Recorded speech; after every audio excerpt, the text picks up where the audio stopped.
Vermicomposting.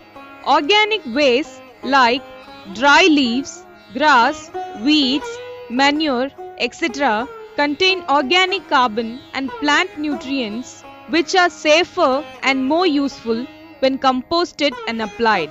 The process of composting organic waste using earthworms is called vermicomposting. Earthworms ingest organic matter and excrete valuable vermicompost. It contains worm castings, bedding materials, and organic waste at various stages of decomposition. Advantages of vermicomposting. It is rich in organic carbon, which is important for soil fertility, structure, texture, and aeration. It promotes plant growth and fight with plant diseases and pests. Its use enhances color, smell, taste, flavor, and keeping quality of flowers, fruits, vegetables, and food grains. It provides livelihood support to the unemployed in rural areas. It prevents environmental pollution. It is free-flowing, easy to apply, handle, and store, and does not have bad odor. It prevents nutrient losses and increases the efficiency of chemical fertilizers. It is free from pathogens, toxic elements, weed seeds, etc. Nutrient value of vermicompost.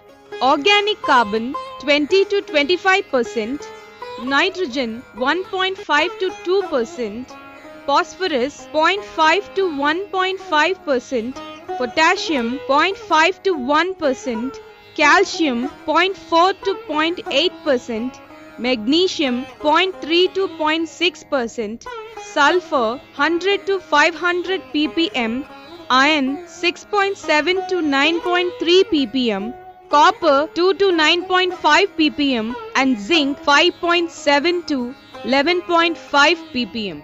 Raw materials for the preparation of vermicompost. Crop-based waste materials such as straw, husk, tree leaves, twigs, and weeds.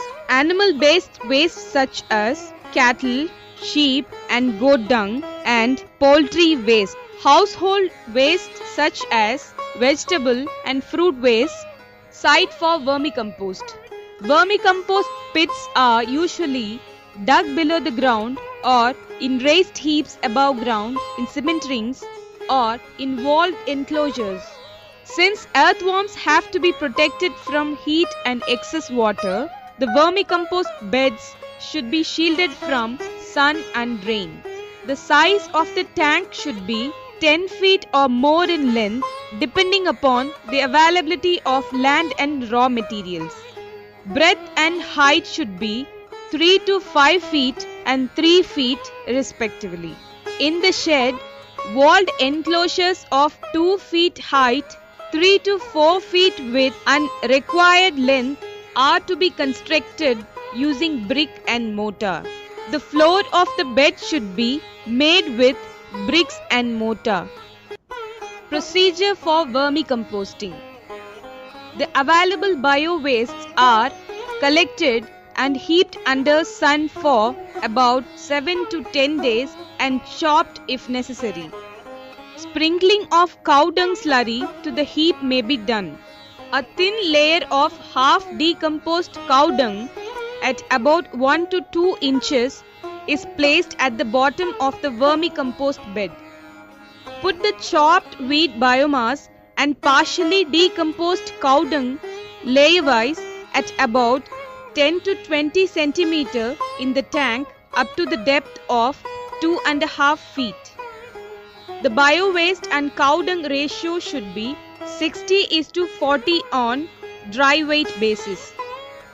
Release about 2 to 3 kg earthworms per ton of biomass or 100 numbers of earthworms per square feet. Place wire net or bamboo net over the tank to protect earthworm from birds. Sprinkling of water should be done to maintain 70 to 80% moisture content, and it should be stopped when 90% bio-wastes are decomposed. The heap begins to dry out from the top, and when it matures, the worms congregate at the bottom of the heap where there is still some moisture. Maturity could be judged visually by observing the formation of granular structure of the compost at the surface of the tank. Finished compost is dark colored, light, and free from any unpleasant odor. Once the compost is finished, the material in the heap has to be arranged into a cone. Compost has to be slowly removed from the top of the cone, screened, and filled into bags. Material remaining in the beds, including undecomposed organic material and earthworms, can be used for another round of compost preparation.